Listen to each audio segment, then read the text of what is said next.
Hi, good afternoon, everyone. I am Tassin Lokman from Sinar Daily, and we are here after a full morning of nomination day for the state elections 2023. And so the first steps are done. All of the hopeful candidates have submitted their forms for their respective seats, and the fight for the six states are heating up. And to talk with me today on the to examine the hot seats and to talk about the predictions in the upcoming campaign is Dr. O.A. Sun. Hi, Doctor. Thank you so much for Hello. joining us. Hi. He is from the Singapore Institute of International Affairs Senior Fellow, and he is he's very much a resident here at Sina Daily as well. Well, indeed. Yeah. Thanks for the accommodation. Yes. So I think let's just go straight ahead into the conversation now because we want to examine not every single seat, but the major hot seats that will be making an impact and a change in the next few months, next few weeks. Well, indeed, these six states would see potentially some of their state governments changing hands. The results, especially in some of the more western parts of the peninsula, namely in Selangor and in Negeri Sembilan, potentially we are going to see a change of state government. But even in those more northern states such as Kedah, I think there are also efforts to try to make inroads and so on. So that would be, of course, in a sense, almost like I wouldn't say midterm exam, but Okay. it's like a preliminary exam for All the right. unity government at the federal level, even Yeah. though they are just state elections. Everybody is talking about this because we know the state elections won't change people who the people are in cabinet or who's in government. But in general, like what would be the impact? Let's talk about the impact first before we go deeper into the Okay. state seats. Well, of course, at the moment before the dissolution of the state assemblies, right, you have three states which are dominated by the Perikatan National side, namely Yes. Kelantan, Terengganu, and Kedah. And then you have three other states, Penang, Negeri Negeri Sembilan. Sembilan, and Selangor, which are run by PH. Yes. So if we go into these elections and the results are again 3 versus 3, then I think everything will be still quite peaceful. Status quo. Yeah, there will be status quo. Unity government would run almost its full term and so on. But let's say Perikatan National is making more inroads, like they win another state. Oh, yeah. Let's say Selangor or Negeri Sembilan, or well, they might even win two. Then you have a result of 5 versus 1. Yes. Then even at the federal level, the unity government may become a little bit shaky because some of those MPs who are currently supporting the unity government, they might have second thoughts here because, well, the people are voting the other direction. Should I follow them or should I stay put? And that is where the potential instability will come in. Yeah. Let's talk about state by state. Since we're already talking about Negeri Sembilan, Yeah. right? Why do you say that Negeri Sembilan is one of the potential changers? Well, you could see now in Negeri Sembilan, even though it's run by Pakatan Harapan, but they are putting in heavy weights, or at least keeping those heavy weights to run as state candidates, right? Yes. You have no less than the deputy president of UMNO, Tok Mat, Exactly. who is running in the state seat. Yes. You have no less than, of course, the Secretary Yes. General of DAP, who is also running in a state seat. Usually, you're already an MP, right? You don't need to do so. You yield to Yes. your more junior party leaders and Yes. so on, which means they are a little bit nervous. They Okay. want to put in their heavyweights to at least keep some seats to be as anchor seats, Yes. and hopefully to hold on to their state government.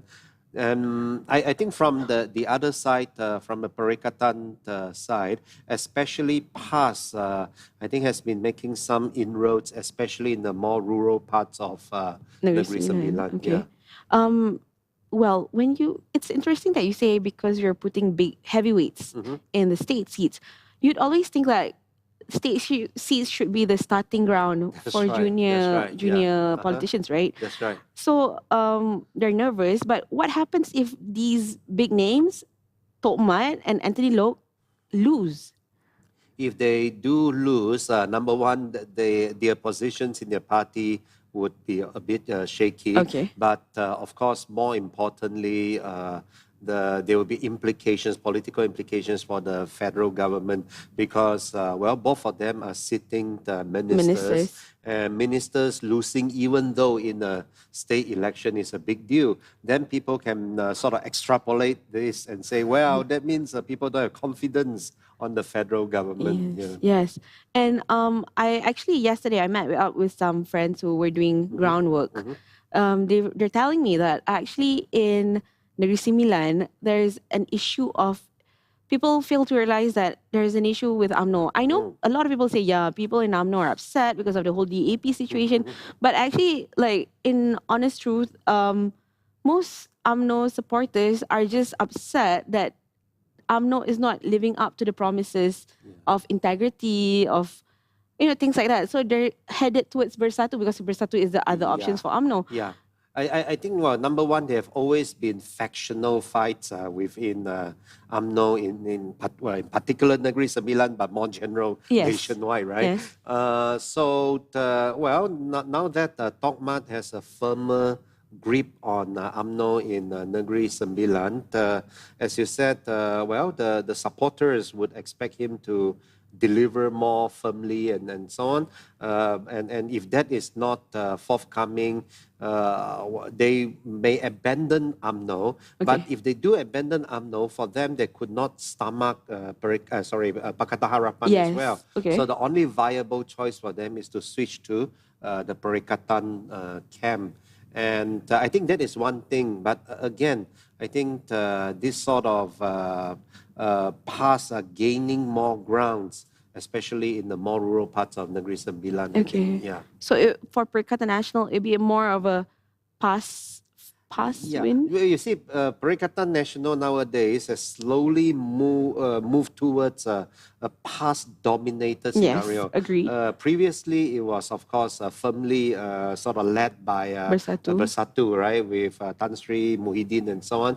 But, well, because PAS won more seats in the last general elections, so now you see a very subtle shift to PAS been leading the coalition. And I think in almost each of these state elections, PAS will be the one which is taking the lead. Okay, nice. And since we're talking about PAS, can we just head on quickly to Terengganu and Kelantan? Well, Kelantan, some not so nicely call it a goner in a sense. I mean, not as a state, but as a political party term. Right? I mean, namely, it will be firmly held by PAS, right, as a state government. Terengganu, I think UMNO is trying its best to so-called wrest it back. Yeah, I agree. I think it's an uphill battle, but again, they're putting up big shots. I think no less than 2 former Menteri Besars are being fielded as and even ministers, candidates. right? Yeah, that's right. So the name just escaped me, but Ahmad Syed and Ahmad Syed, that's right. Johari, the former minister. That's right. So that means they are again trying very hard to at least retain a number of seats, if not, let's say, denying PAS the 2/3 majority. But it's quite a PAS state as well. Yeah, that's right. I think it's an uphill battle. Yeah, and I was wondering because a lot of people are questioning like the economic value of Terengganu, meaning to say, has the MB performed well? Because you always compare Terengganu and Kelantan as a set, right? But well, the MB is a rather distinguished figure in the sense that I think he has a degree in aerospace engineering and so on. So this is like the next, supposedly, the next generation of PAS and so on. But of course, I mean, he might have the best of intentions, but Terengganu would really need a lot of infrastructural development and so on. And because it has not been in sync with the federal government for quite a number of years, so it needs to play a lot of catching up. And of course, when people see that, people say, oh, you are not performing and so on. So, well, let's see how it goes this time. And for Kelantan specifically, right, last night, the Datuk Sri Zahid Hamidi was there and this morning as well. Do you think him being there, the UMNO president, the BN chairman, the deputy prime minister, would make at least some changes or effects towards the Kelantan voters? I think it's difficult. I Difficult, think they are okay. firmly in the hands of Firmly. PAS. Yeah, Okay. yeah, All right. So let's just agree that that's going to yeah, be a yeah, PN state then. yeah. The Terengganu possibly gaining a few more A few more seats. seats. But what I think the PH or Pakatan Harapan is really intending upon perhaps snatching away the state government is Kedah. Okay. Because, well, in the past, it was, in a sense, run by BN. PH, BN, and so on. Yeah. Well, at that time, of course, Bersatu was still with PH. Yeah. So I think from a PH side, they felt that there's still a glimmer of hope of Okay. snatching back Kedah. But of course, nowadays you have a very, shall we say, charismatic Menteri Besar, right, in the person of Sanusi. Yeah. So do you okay, so moving on to Kedah.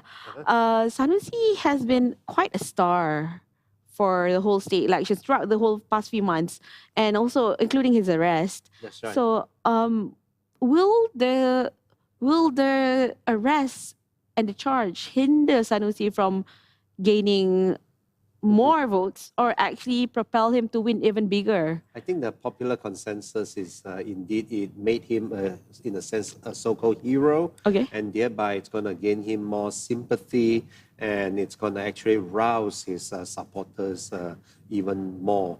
Well, of course, all the modus operandi of the arrest and the charging and so on, in the eyes of his supporters, I think they did not quite like that. Yeah. Okay.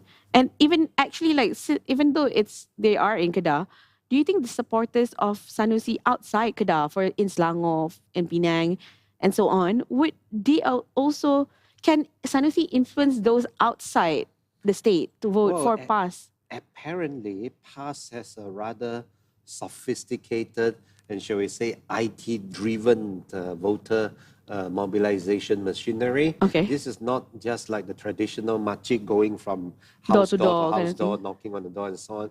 We are talking about using, like WhatsApp groups and various other means to try to urge people to go back to vote. Yeah.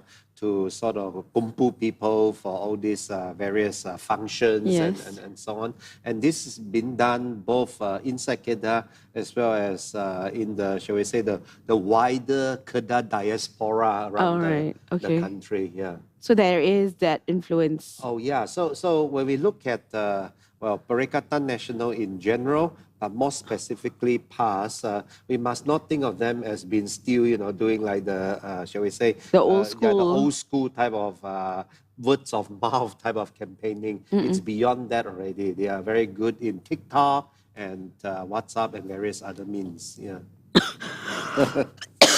Sorry, Let's have excuse a me. sip of water. Yeah.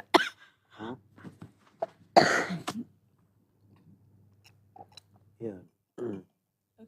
Sorry, excuse me. Yeah. So like, let's head to Penang. Is Penang also a goner for DAP?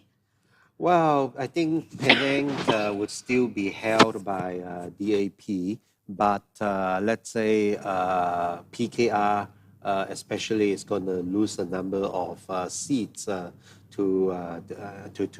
Perikatan Nasional, specifically to PAS, but also to Bersatu.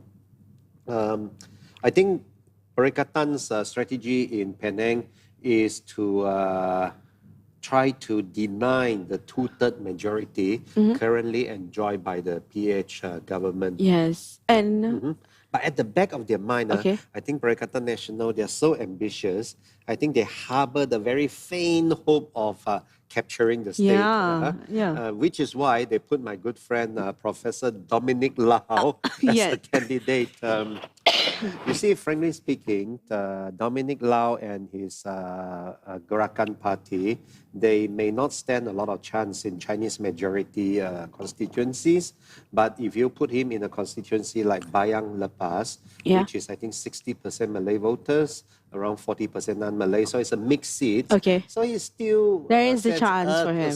a little bit of chance. He- And, yeah. But he is against another Malay though from PH. Yeah, And incumbent as well. Yeah, that's right. That's right. So it's still an uphill battle for him. Yeah. That's because, because he needs to go to such a mixed or Malay majority seats, right? Yes. So, but his other component parties such as PAS, such as Bersatu, they might say, hey, why should I you a Yeah. seat, right? Yeah. So they sort of, in a sense, snatch this seat from PAS. Yes. And the PAS local supporters are Yeah. extremely not happy.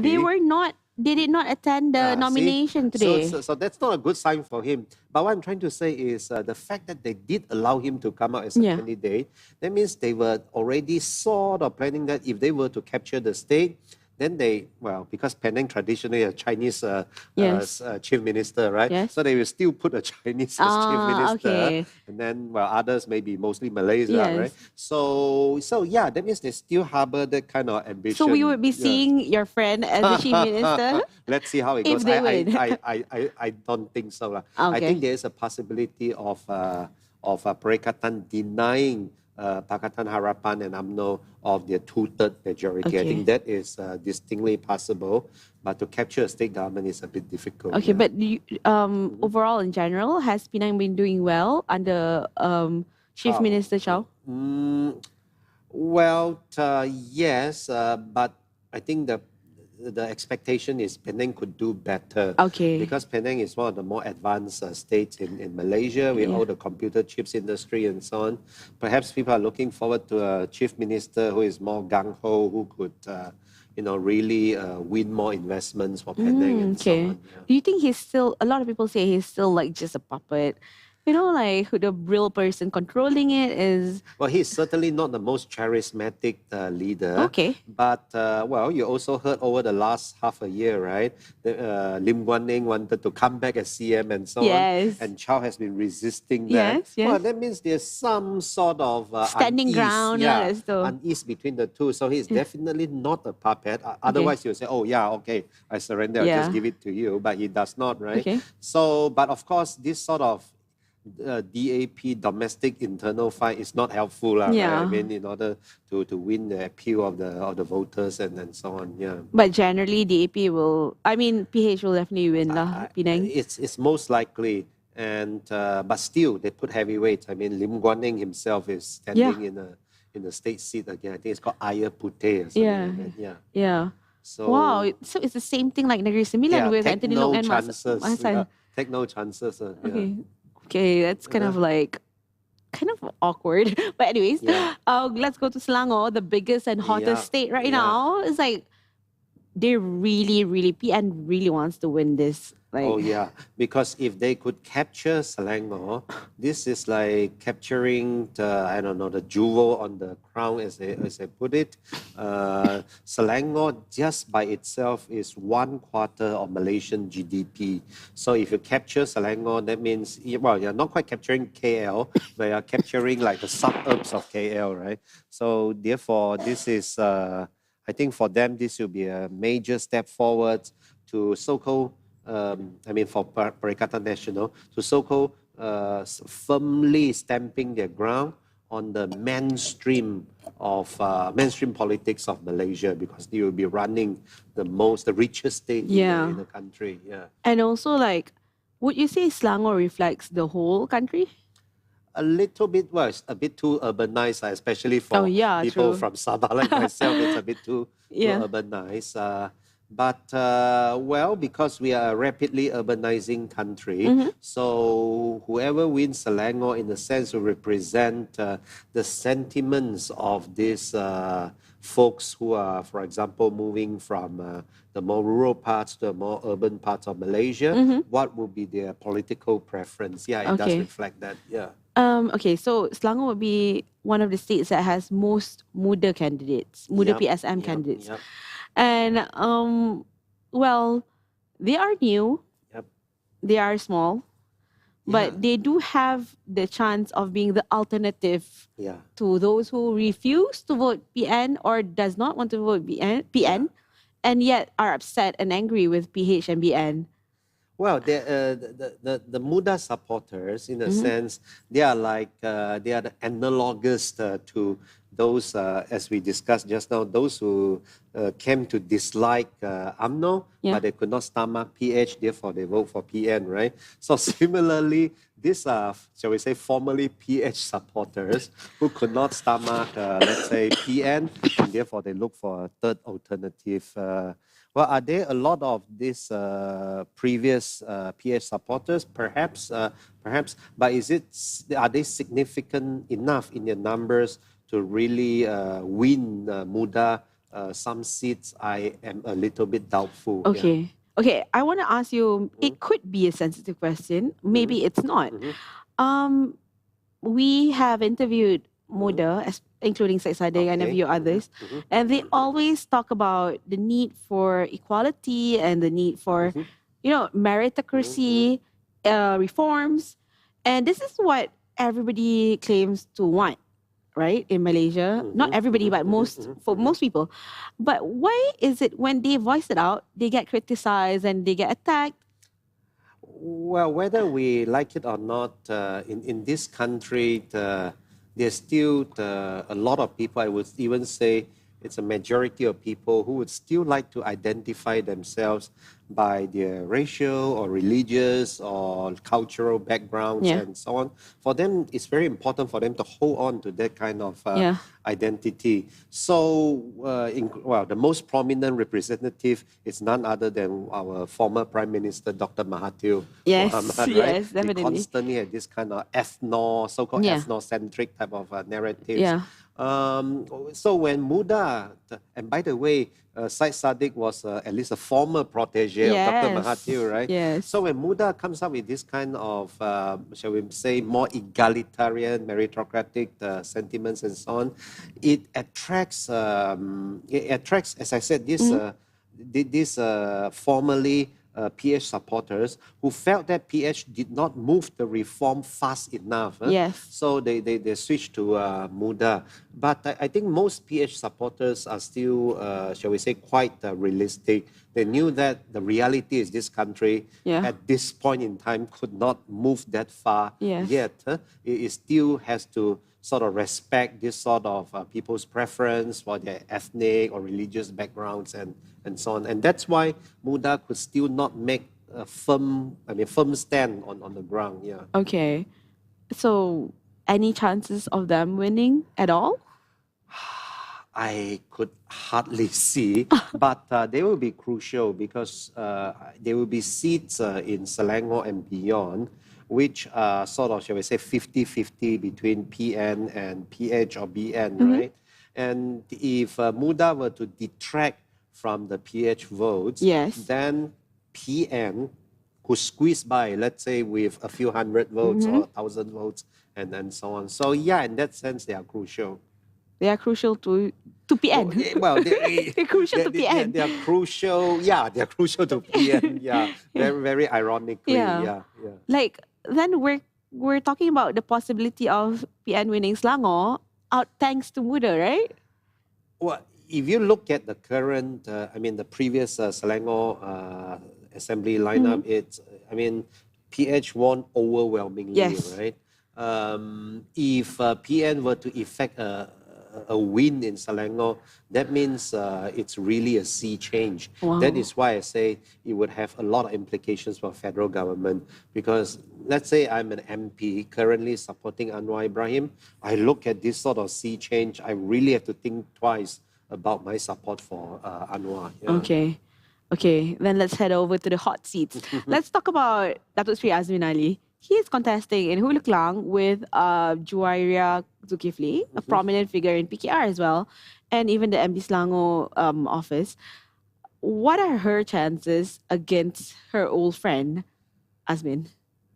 Well, Azmin was wrongly rejected in Gombak last general election by I think more than 10,000 votes. Even though Hulu Klang supposedly was his hometown and so on, but I don't think he has been, staying there or campaigning there for a long time.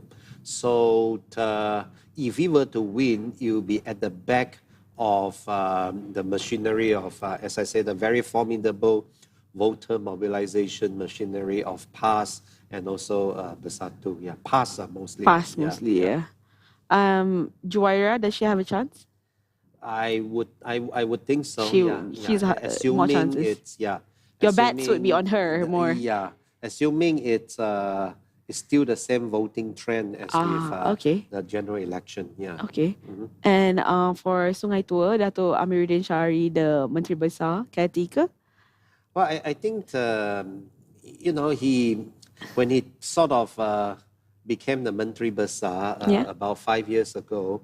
Frankly speaking, he's not the most charismatic figure as well, and Interesting. people did not have a lot of high hope on him. But I think over the last 5 years, through the pandemic and so on, he reminds me of the former German Chancellor, Angela Merkel. Yes. He became, in a sense, like a steady pair of hands, guiding Selangor through the difficulties, and then now after the pandemic, trying to regain the various foreign investments and so on. I think people will see that he actually turned out to be quite an effective He leader. grew into the He grew position. into his position, and I think his voters will be willing to Okay. give him a second chance. I mean, at least he's on seat. Whether they give a second chance, continue chance Continue lah. to his government, that I'm not sure. Yeah. Okay. And the other seat is Gombak Setia. Gombak Setia is Hilman Idham, who is the incumbent, and he is Azmin Man throughout. And he is against Datuk Megat Zulkarnain, who is actually Zahid Hamid, Datuk Sri Zahid's press sec. And also there has been stories and rumors that he wants to be the Deputy Menteri Besar for Selangor. Shall his side win? Yeah, right? shall he? Yeah. I mean, honestly, He lost for against Amiruddin and That's right. I could not tell, frankly speaking, because that is the onslaught of the green wave, and we don't know how big is this this round of the green wave. Yeah. But do you think an incumbent would win actually for Gombak Setia? It could, it could. Most likely chances. If he wins, Azmin sure win as well. That's right. Yeah. Right? Yeah. Okay, and one of the other actually it's not, I don't know if it's actually a hot seat or not, but we also have a celebrity, Ultimate the rapper from PKR. Oh yeah. He's contesting another from PN. What do you think celebrities? He is actually against Cikgu Sharifah, Cikgu Sharifah from Perikatan Nasional. I think she's okay, I'm not exactly sure if she's PAS or Bersatu, but do you think celebrities have... Well, going by past experience, all these celebrities, singers, actors, and so on, they don't quite win votes for whatever reason. I mean, okay, why not? Why? I mean, Donald Trump won the presidency. Well, yeah, indeed. Well, I mean, political parties would be very tempted to put up these celebrities, thinking that their celebrity status could translate into votes. But ultimately, I think voters, at least in Malaysia, typically they identify with the party first. Okay. They support party A or B or C. Then they look at the candidates. Oh, this candidate is presentable. Okay, then I will vote for this party. It's not the other way around. It's not like the personality. Yeah, the personality, and then I look at the party. Yeah. Okay, actually that's an interesting take. Okay, so and Kajang, we have Arul from PSM, Party Socialist Malaysia, and he's up against PN and PH. What do you think? This is Arul, of course, he has a stronghold in terms of social justice and fighting for the struggle of the people and stuff. Can PSM make headways in Kajang? I think, well, number one, Kajang is, of course, shall we say, a slightly left constituency. I wouldn't say socialist, but I mean a bit of leftist type of constituency. Okay. And Aru being leading the PSM, of course, you will have his core supporters there. But how many they number is really the question, right? Yes. I would reckon they number, let's say, at least 1,000. But 1,000 is not enough to win him that seat. Yeah. Okay. Okay. So, But yeah, everybody is interested in Selangor because Exactly. this is ultimately where you clinch the battle royale, as they say. Yeah. We also have, okay, so this is the last seat. I want to, actually two last seats. Uh-huh. In Shah Alam, there's two seats, Batu Tiga and Kota Anggrek. Yeah. I think it's run by, is it Amana who are running? Yeah, Amanah. Uh-huh. Oh yeah, Amanah is with in Batu Tiga. That's right. He is Daniel Uh-huh. against Rina Harun, the former minister, Datuk Sri Rina Harun, and also Mudas Cheda Razak. Rina of the Doraemon fame, Yeah. right? Yes, Yeah. Rina. Oh my Yeah. God. Rina of the Doraemon fan, correct. So those are the three, it's a three-cornered fight for Kota Anggrek. There she is, Rina Harun. Rina Harun is in Batu Tiga with Amanas, Daniel, and also Cheda Razak. And then for Kota Anggrek, it's incumbent Najwan Halimi. And Najwan Halimi, Mudas Azad Akbar, and oh my God, who's the other person? PN. Okay, I can't remember. Oh yeah, past youth chief, Selangor past youth chief. I can't remember. Well, these are of course very urban seats because it's surrounding the Shah Alam and so on.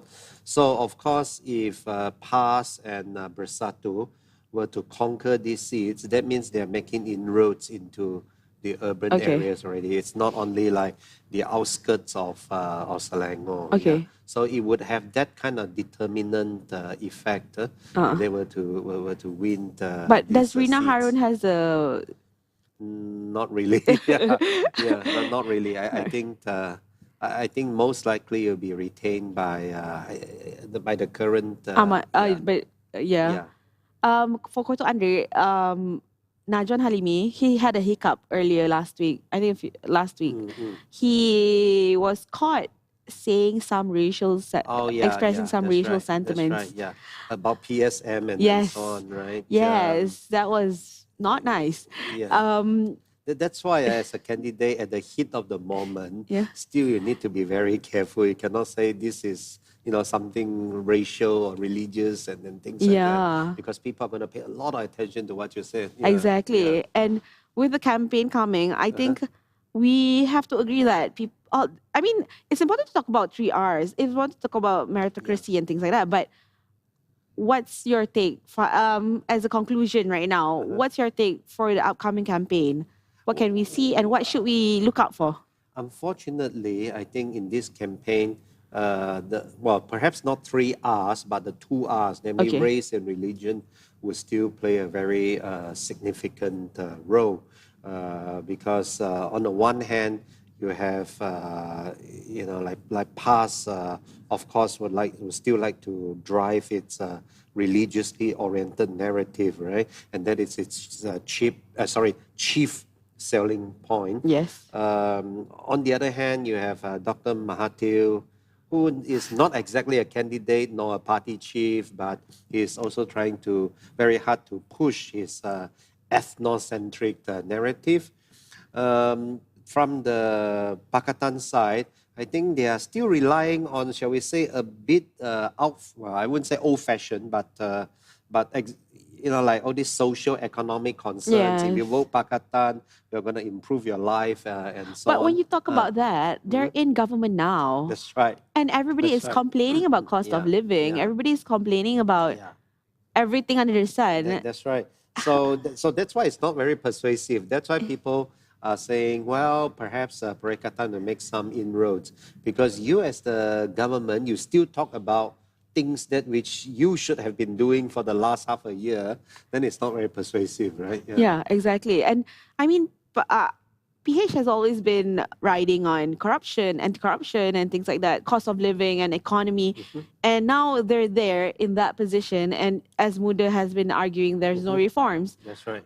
What can they do in the next few days to persuade people? I think PH would have to have a like a heart-to-heart talk, I think, as these major leaders go around the country campaigning. Uh-huh. For example, Anwar and others, they would really have to tell the people, this country, well, if we don't move forward with developing this country, we are going to be left behind.